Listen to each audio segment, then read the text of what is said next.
everyone. Happy Wednesday and a happy Valentine's Day. I'm Carson Courier. Thank you for joining us for this special edition of Unscripted on 13 Plus. Typically, we have our noon newscast right now, but because of soccer, we do not. But it's okay because we're going to have everything you need to know right here on 13 Plus. So first, we want to get to a developing news story this morning, definitely a national one.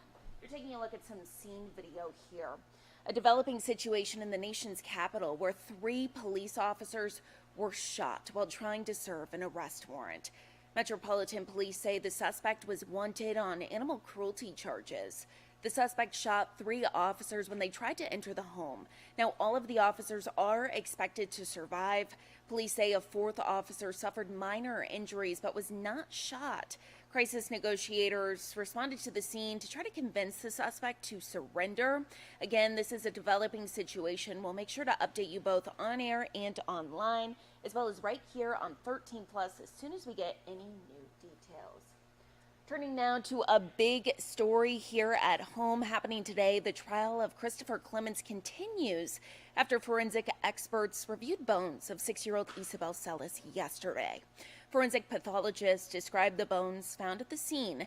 They also explained how they determine age, time of death, and the nature of death. We spoke to our very own J.D. Wallace yesterday. Now, J.D. is just finishing up in court ahead of that lunch break here. We are expecting to go to him live as soon as that live shot is put up. So again, stay tuned for that. Hopefully J.D. pops up here shortly. We'll get the latest updates from court this morning ahead of that lunch break.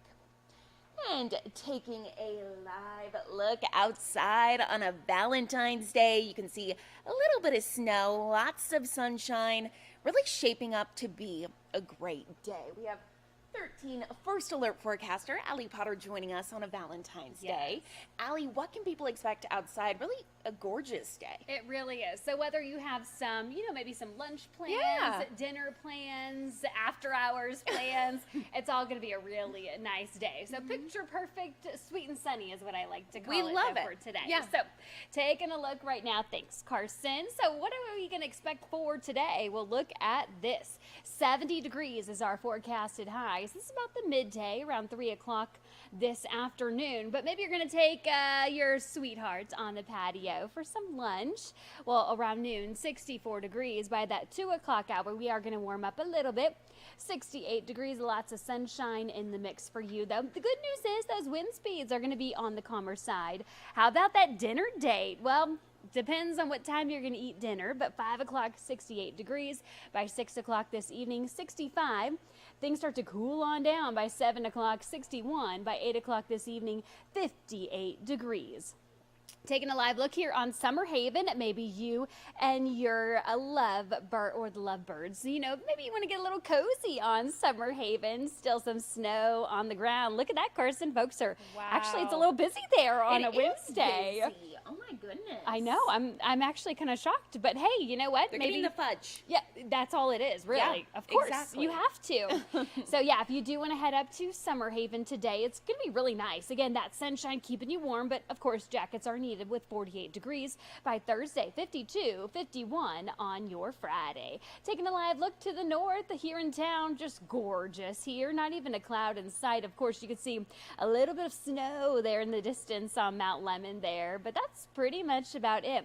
Down the mountain, in fact, we are warmer. Of course, some jacket is needed for some folks, but the good news is we're not dealing with any crazy wind speeds today. 64 in Tucson, 59 Sierra Vista, 64 in Nogales, 56 for Wilcox, and 60 for you in Marana. Taking a live look here at our radar, really dry and clear right now. We're not tracking even any clouds right now.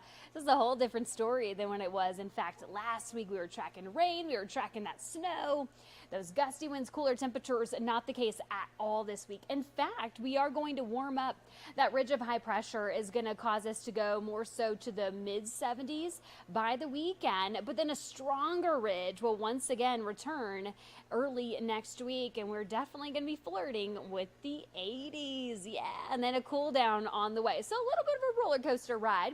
Today, not too bad at all. In fact, lots of sunshine. I think everyone's going to love this weather. 70 degrees in Tucson. Tucson, 66 Nogales, 69 in Green Valley, 66 for our friends down in Douglas. Taking a look at that 7-day, the 70s are sticking with us literally for the rest of our 7-day. This weekend, really nice, 75 degrees. Sunday warming up a little bit, but by Tuesday, we are flirting with the 80s. Oh my goodness, 80 degrees in February. I know, and we were just, what, in the 40s for our Yeah. highs last week?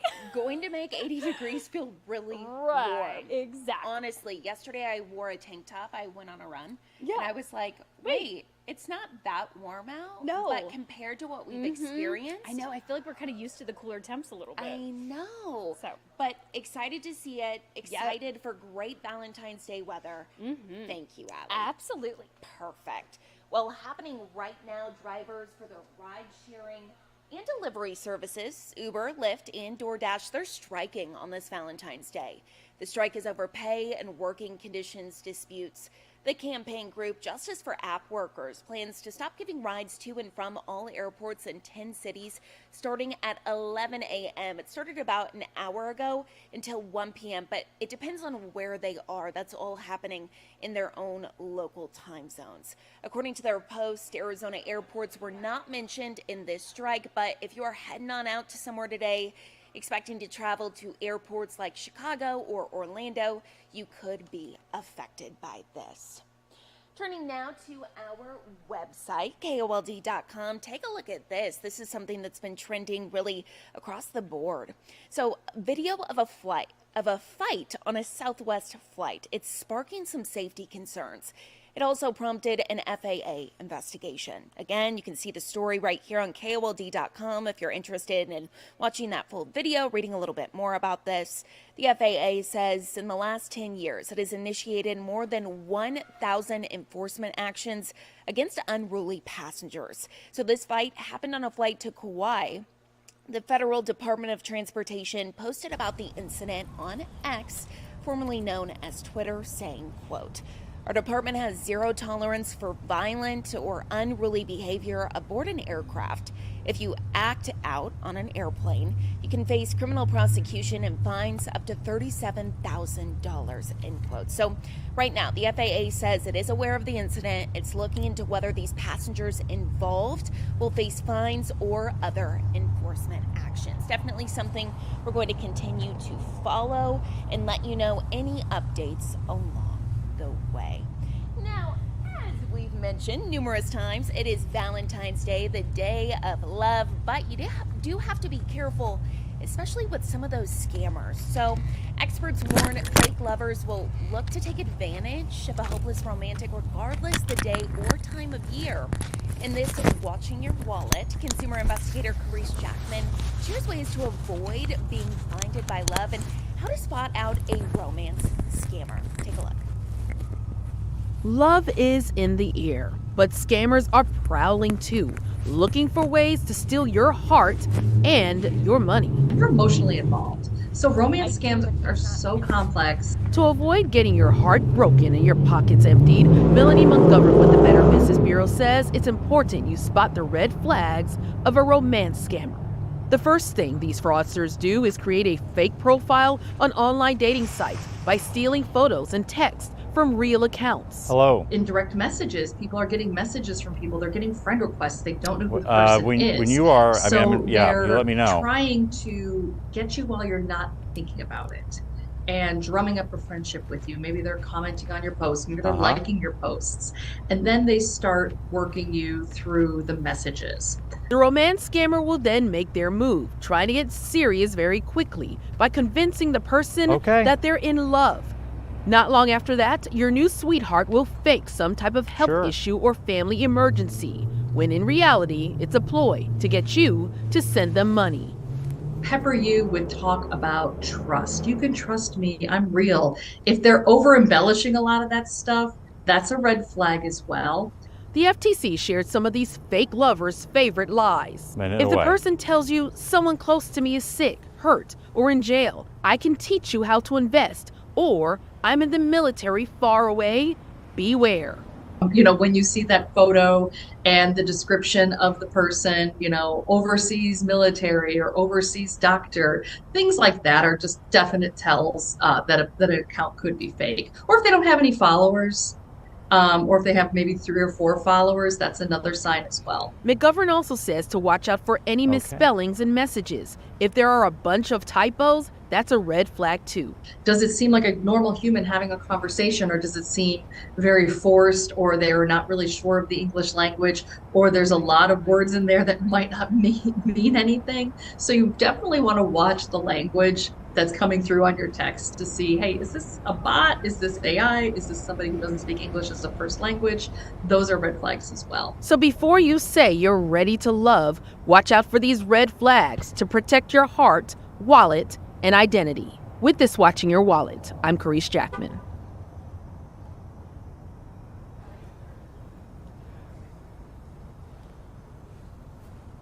Okay, so JD Wallace just popped up, just ran out of the courtroom. They just finished ahead of lunch break. This is all involving the Christopher Clemens trial. We're going to toss it over to JD to give you the very latest. Carson, the jury in the Christopher Clemens trial heard from Melissa Stark, who is Clemens' girlfriend, who went into their front yard around 2017, early 2017, at the direction of Clemens from jail to find a baggie underneath a rock in their front yard, and inside that baggie, that was a Ziploc type baggie, was a piece of paper. And Melissa Stark told the jury, told the attorneys, that the name Isabel Celis was written on that paper. We're talking about February 2017. Christopher Clemens was in jail and had been corresponding with Melissa Stark through letters and phone calls from jail. He told her to contact the FBI to tell them that Clemens had information about Isabel Celis. Now, after she found that piece of paper in that baggie, she was told to tear up the piece of paper and flush it down the toilet, which she did. She didn't until later, about October of 2017, speak with the FBI herself about the fact that she had found this baggie in the front yard with the piece of paper with the name Isabel Celis on it. She also did testify that the handwriting of Isabel, the handwriting on that piece of paper was Christopher Clemens' handwriting, as best that she could tell. Of course, that direction would ultimately have Christopher Clemens leading the FBI to the burial site, of the site where they found the remains of Isabel Celis once again in March of 2017, almost 5 years after she went missing in April of 2012. That was what the entire morning constituted, was the testimony of Melissa Stark, both speaking with, of course, the prosecution and then the defense. The afternoon, we'll have some different witnesses, and we'll keep you updated on how the testimony goes in the trial of Christopher Clemens. Reporting live from downtown, JD Wallace, 13 News.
You can see a little bit of snow, as we mentioned, on the mountaintops, but lots of sunshine on Valentine's Day. Thank you so much for tuning in to this special edition of Unscripted on 13 Plus.